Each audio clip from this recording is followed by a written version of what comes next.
வணக்கங்க. நான் உங்கள் கதை பாட்காஸ்ட் கவிதா பேசுகிறேன். இது கதை பாட்காஸ்ட் வழங்கும் ஊர்காவலன் எபிசோட் நம்பர் 2. இந்த எபிசோடோட டைட்டில் நெற்றி பட்டையுடன் ஒரு குழந்தை. ருத்ரனோட அம்மா திடீர்னு இறந்து போயிடுறாங்க. 2 நாள் கழித்து அவனோட அம்மா வழி தாத்தா வந்து வாஞ்சையோட அவனோட முகத்தில் வழிஞ்ச கண்ணீரை தொடச்சார். அவனோட அப்பாவும் அங்கே இருந்தார். ஆனால் 2 பேருக்கும் இது முன்னாடியே தெரிஞ்சது மாதிரி தோணுச்சு அவனுக்கு. அவனோட தாத்தா அவனுக்கு ஆறுதல் படுத்துகிற மாதிரி பேசினார். உங்கள் அம்மா அவளோட நாளை எண்ணிட்டு தான் இருந்தா. உன்கிட்ட சொல்லக்கூடாதுன்னு என்கிட்ட சத்தியம் வாங்கிக்கிட்டா. என் புள்ள நான் இருக்கிற வரைக்கும் சந்தோஷமாக பார்த்துட்டு போகிறேன், அவனை நம்ம பக்கத்தில் இருக்கிறது மாதிரி மட்டும் பார்த்துக்கோங்கன்னு உங்கள் அப்பா கிட்ட கெஞ்சி கேட்டுக்கிட்டா. அதனால தான் உன்னை பக்கத்தில் இருக்க காலேஜில் சேர்த்தோம் அப்படின்னாரு தாத்தா. அப்படின்னா அம்மாவுக்கு ரொம்ப நாள் பிரச்சனை இருந்ததா அப்படின்னு இவன் ஒன்றுமே புரியாமல் கேட்டான். ரொம்ப நாள் இல்லை, ரொம்ப வருஷமாக. கல்யாணத்துக்கு முன்னாடி உங்கள் அப்பாவும் அம்மாவும் காதலிச்சுட்டு இருந்தாங்க. எதேச்சையாக ஒரு நாள் உங்கள் அம்மாவுக்கு வயிறு வலிக்க ஆரம்பிச்சுது. அது தாங்க முடியாமல் ஆஸ்பத்திரிக்கு போனப்போ தான் தெரியும் அவளுக்கு கர்ப்பப்பையில் பிரச்சனைன்னும் குழந்தை பெற்றுக்கிட்டா உயிருக்கு ஆபத்துன்னு டாக்டர் சொன்னார். ஆனால் உங்கள் அப்பா உங்கள் அம்மா மேலே வச்சுருந்த அளவு கடந்த அன்புனால கல்யாணம் பண்ணிக்கிட்டாரு. உங்கள் அப்பா குழந்தையே வேணான்னு எவ்வளவோ சொன்னார். ஆனால் நான் இல்லைனாலும் என் குழந்தையாவது இருக்குன்னு கட்டாயப்படுத்தி உங்கள் அம்மா தான் உன்னை பெற்றுக்கிட்டா. உங்கள் அப்பா கடைசி வர அவன் மனசு கோணாமல் நடந்துக்கிட்டாரு அப்படின்னு அவங்க தாத்தா சொல்ல தான் அவனுக்கு மெல்ல மெல்ல நடக்கிறதே புரிஞ்சுது. அவனுக்கு ஒன்று மட்டும் புரியவே இல்லை. இத்தனை வருஷமாக இதை மறைச்சு எப்படி சந்தோஷமாக அம்மாவால் நடந்துக்க முடிஞ்சுது? ஒரு நாள் கூட அவள் கோவப்பட்டதே இல்லை, வலியை காட்டினதில்லை, ஒரு நாள் கூட என்கிட்ட கடிஞ்சுக்கிட்டதில்லை. தன்னோட சாவு இன்னைக்கும் நாளைக்கும்னு நினச்சி எப்படி இத்தனை வருஷம் ஒருத்தரால் நிம்மதியாக வாழ முடியும்? இது அத்தனைக்கும் மேலே இது ஏன் இன்னைக்கு நடக்கணும்? அப்படின்னா என்ன குறை வச்சாங்க அப்படின்னு என்னென்னவோ தோணுச்சு அவனுக்கு. நடந்த சம்பவம் இயற்கையாவோ இல்லை தற்செயலாவோ இருந்தாலும் கூட அதை ஏற்றுக்கிற மனப்பக்குவம் அவனுக்கு அப்போ இல்லை. அதே நேரம் அங்கே இருக்கதும் அவனுக்கு முடியாத விஷயமா இருந்தது. அவன் முடிவாக ஒன்று சொன்னான். என்ன ஆனாலும் இனிமேல் திருவிழாவுக்கு நான் வரமாட்டேன் தாத்தா அப்படின்னு. அப்பா அவனை தடுக்கலை. அவனை தடுக்க வேணாம், கொஞ்ச நாள் அவனுக்கு ஒரு மாறுதல் வேணுமாமான்னு அப்பா சொல்லிட்டாரு. எங்கப்பா போகலான்னு இருக்க அப்படின்னு அப்பா கேட்ட கேள்விக்கு அவன்கிட்ட பதிலே இல்லை. நானே உங்களை கூப்பிட்றேன், நீங்கள் பயப்பட வேணாம், நான் என் ஃப்ரெண்ட் சிவா வீட்டுக்கு தான் போகிறேன்னு சொல்லிட்டு அவன் இங்கே வந்து சேர்ந்தான். ருத்ரன் கடைசியாக கிளம்பினப்போ அவன் ஊரில் கெடு வச்சுருந்தாங்க. இப்போவும் கெடு வைக்கப்பட இருக்கு. அது என்ன கெடு, யாருக்கு? இது வேற சீன். கௌரி பூஜை முடிஞ்சதும் எல்லாரும் ஆற்றுலேருந்து வீட்டுக்கு திரும்பி வரும்போது அந்த சம்பவம் நடந்தது. அந்த ஊரோட தலைவர் திருவாளர், அவரோட மனைவி நாகம்மாள், அமைதியும் அருளும் ஒரு சேர அமைஞ்ச பொண்ணு அவங்களுக்கு குழந்தை பாக்கியம் இல்லாத நிலமையில அந்த ஊரில் இருக்க எல்லா குழந்தைகளும் அவங்கள அப்பா அம்மா மாதிரி தான் நினைப்பாங்க. ரொம்ப நியாயமாக அதே நேரத்தில் தான் நினச்சதை ரொம்ப பொறுமையாக சொல்லி புரிய வைப்பார் திருவாளன். அவர் சொல்கிற சொல்லுக்கு அந்த ஊர் கட்டுப்பட்டு நிற்கும். நியாயம்டா, நேர்மடா, தர்மம்டா அப்படியெல்லாம் இல்லாமல் நியாயம்னா இதுதான், நேர்மைன்னா இதுதான், தர்மம்னா இதுதான், இவ்வளோதான் அவரோட மீட்டர், இவ்வளோதான் இருக்கும். அன்னைக்கு அவங்க படையல் வைக்கிற நேரத்தில் திடீர்னு வீல்னு குழந்தை அழுகிற சத்தம் கேட்டுச்சு. என்னது இது, எங்கேருந்து வருது, போய் பாருங்கன்னு வாலன் ரங்கராஜனுக்கு கட்டளையிட்டார். இதோ பார்க்குறேன்னு கிளம்புனாரு அவர். ஐயா, இங்கேருந்து தான் வருது, இங்கே வாங்கன்னு அவர் கூப்பிட்ட பக்கம் திருவாலன் போனார். என்ன ஆச்சரியம், இங்கே எப்படி வந்தது இந்த குழந்தை, யாரோட குழந்தை இது அப்படின்னு கேட்டார் வாலன். எல்லாரும் ஒருத்தர் பார்த்துக்கிட்டாங்க. ரங்கம்மா தன்னோட புருஷன் ரங்கராஜன் கிட்ட யாருக்கும் தெரிஞ்சிருக்க வாய்ப்பில்லை, ஏன்னா நாம எல்லாரும் இங்கே தானே இருக்கோம், யாரும் வெளியிலேருந்து வந்திருக்கதா தெரியல அப்படின்னாங்க. அப்படின்னா இது கடவுள் ஈசன் அருளால் தானாகவே பிறந்த குழந்தைன்னு சொல்கிறாள் உன் மனைவி அப்படின்னு வாலன் ரங்கராஜனை பார்த்து கேட்டார். அவ ரொம்ப குறும்புக்காரி, உங்கள் தங்கச்சியை பற்றி உங்களுக்கு தெரியாதா அப்படின்னாரு ரங்கராஜன். எங்க நான் சொல்கிறத இல்லைன்னு சொல்ல முடியுமான்னு அப்படின்னு கேட்டாங்க ரங்கம்மா. எனக்கு சந்தேகமாக இருக்குது, ஆனாலும் ஈசனோட லிங்கத்துக்கு முன்னாடி இந்த குழந்தைய வீசி எறிய யாருக்கு தைரியம் வந்திருக்கும் அப்படின்னு கேட்டார் வாலன். மன்னிக்கணும், வீசி எறிஞ்சது மாதிரி தெரியல, நான் பார்க்குறேன்னு நாகம்மா ஓடுனா. அவளுக்கு தானே தெரியும் அதோட அருமை. அழகான ஆண் குழந்தை, இங்கே பாருங்களேன், இந்த குழந்தை நெத்தியில் பட்ட மாதிரி கண்டிப்பாக இவன் கடவுள் ஈசன் நமக்கு கொடுத்த கொடைன்னா நாகம்மா. அப்படின்னா கண்டிப்பாக இவன் இந்த ஊருக்கு சொந்தம். கோவிலுக்குள்ள கர்ப்ப கிரகத்தில் கிடைச்சதால இவன் கண்டிப்பாக கடவுளோட குழந்தை தான் அப்படின்னாரு ரங்கராஜன். நல்லா இருக்கு உங்கள் நியாயம். ஊருக்கு பொதுவாக இருந்தாலும் அவன் நம்ம குழந்தை அப்படின்னா நாகம்மா. கொஞ்சம் பொறுநாகி, யாராவது குழந்தைய தேடி வந்தாலும் வரலாம் அப்படின்னாரு வாலன். இல்லைண்ணா, இவனை இங்கே யாரும் போட்டது மாதிரி தெரியல. அப்படி இருக்க யாரை தேடி வருவாங்கன்னு நினைக்கிறீங்க அப்படின்னாங்க அவங்க. வருவாங்களா இருக்கும். நான் கேள்விப்பட்ட வரைக்கும் அது மாதிரி நெத்தியில் பட்டை தெரிச்சு பிறந்தது நம்ம மன்னரோட குழந்தை தான். இவன் நம்ம இளவரசனாக கூட இருக்கலாம். நான் விசாரிக்கிறேன். அது வரைக்கும் யாரும் இதை பற்றி வெளியில் பேசக்கூடாது. இது என் உத்தரவு அப்படின்னாரு வாலன். நாகம்மா முகம் கொஞ்சம் வாடி போச்சு. ஒருவேளை இவன் இளவரசனாக இருந்தா இவனை வாங்கிட்டு போயிடுவாங்களே அப்படின்னு ஒருவித ஏமாத்தத்தோட வாலனை பார்த்தா அவ.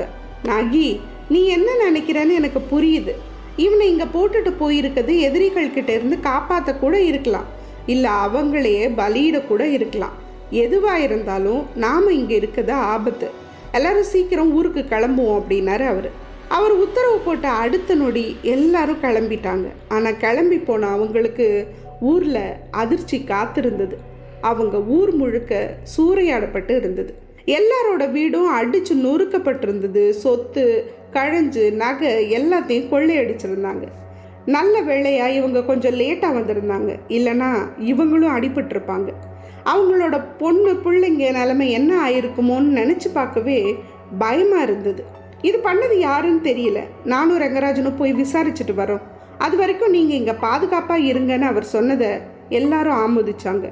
ஆனால் ரங்கம்மா மட்டும் சொன்னான், அண்ணா அவங்க திரும்பவும் வருவாங்கண்ணா அப்படின்னா. ஏன் அப்படி சொல்கிற ரங்கம்மா அப்படின்னு கேட்டார் வாலன்.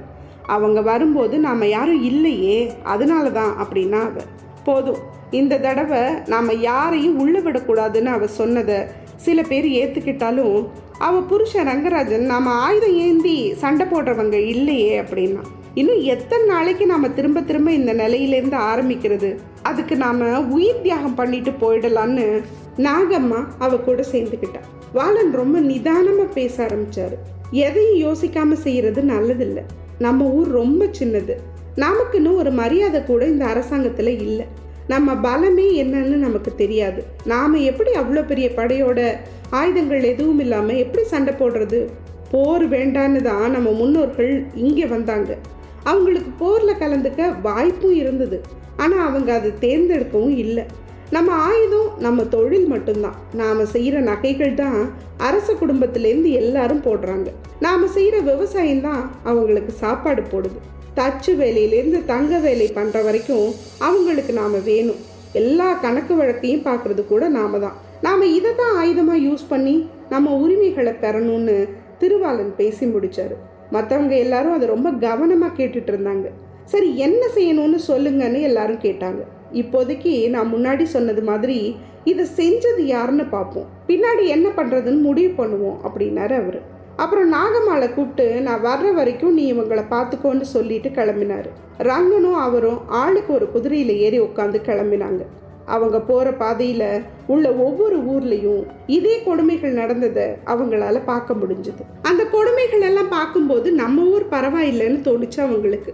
எங்கே பார்த்தாலும் ரத்த வெள்ளமாகவும் ஓலமாகவும் இருக்கிறது பார்த்து கலங்கி போனாங்க இவங்க. கொஞ்ச தூரத்தில் ஒரு பொண்ணு வலி தாங்க முடியாமல் தவிக்கிற சத்தம் கேட்டுச்சு. அங்கே 4 பேர் அந்த பொண்ணுக்கிட்ட ரொம்ப கொடூரமாக நடந்துட்டு இருந்தாங்க. இதை பார்த்த ரங்கன் கண்ணு செவந்து போச்சு. சுட்டெரிக்கிற சூரியன் மாதிரி தன்னோட கூர்மையான வாளை எடுத்துட்டு அவங்கள பார்த்து வேகமாக ஓடனான். வாலன் கண்ணிமிக்கிற நேரத்தில் ஒருத்தனை குத்தி தலைக்கு மேலே தூக்கி எறிஞ்சாரு. மிச்சம் இருந்தது 3 பேர் தான். அவங்க அதிர்ச்சியிலிருந்து மீள்றதுக்குள்ள 2 பக்கமும் வாழை வீசினதில் 2 பேரோட தலையும் வாலனோட காலில் விழுந்தது. 4ஆவதாக இருந்தவன் கண்ணிமிக்கிற நேரத்தில் எந்திரிச்சு ஓட ஆரம்பித்தான். அவனோட காலை குறுக்க வச்சு கீழே தட்டி விட்டாரு திருவாளன். அவன் எந்திரிக்கிறதுக்கு முன்னாடி கழுத்தில் கத்திய வச்சாரு. அவன் பீதி அடைஞ்சு அப்புறம் சாந்தமானான். திருவாளன் விசாரிக்க ஆரம்பிச்சாரு. அதுக்குள்ள ரங்கன் அந்த பொண்ணை கைத்தாங்கலா தூக்கி உட்கார வச்சாரு. அவ சொல்ல ஆரம்பிச்சா, ஐயா, நான் ராணியோட உயிர் தோழி கண்மணி. இவங்க எல்லாரும் வங்க வீரங்க. 2 நாடுகளுக்கும் இடையில நடந்த போர்ல இவங்க ஜெயிச்சு நாட்டை பிடிச்சாங்க. இவங்க தளபதி கார்வோடன் அரசரை கொன்று அரசியையும் கவர்ந்துட்டு புகையை தள்ளிச்சான். அதுக்குள்ள ராணி தன்னோட கூர்வாளால் தற்கொலை பண்ணிக்கிட்டாங்க. நான் அவங்களோட சின்ன குழந்தைய, இப்போ பிறந்த குழந்தைய தூக்கிட்டு ஓடி வரும்போது பக்கத்தில் இருந்த கிராமத்தில் தஞ்சம் புகுந்தேன்.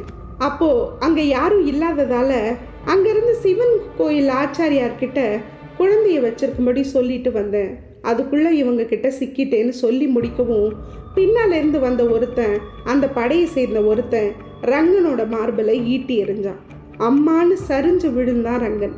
திருவாளன் அதிர்ச்சியில் திகைச்சு சுதாரிக்கிறதுக்குள்ள அவனும் அவரோட புடியில் இருந்த இன்னொருத்தனும் ஓடி மறைஞ்சாங்க.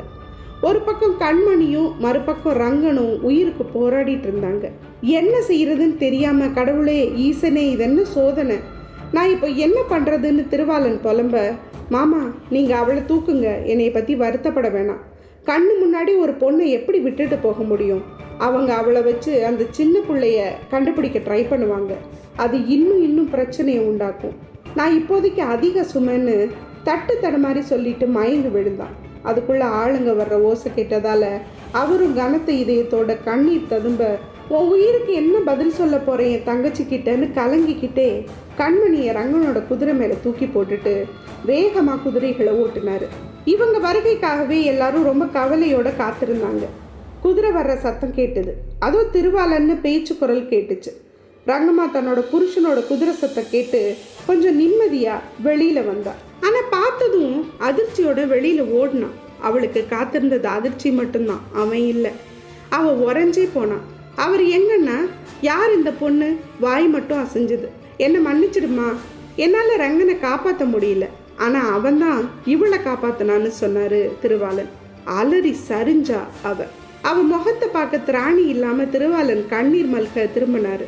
அந்த நொடியில் ரங்கம்மா திருவாளனோட கூர்வாளை எடுத்து தன்னோட கழுத்தை சட்டுன்னு அறுத்துக்கிட்டா. ரத்த வெள்ளமாக சாஞ்சிட்டா. கண்ணுங்க ரெண்டும் வாசலை பார்த்த மாதிரியே இருந்தது. ஐயோன்னு எல்லாரும் கத்தினாங்க. திருவாளன் என்ன நடக்குதுன்னு உணர்றதுக்கு முன்னாடி அத்தனையும் நடந்து முடிஞ்சிருச்சு.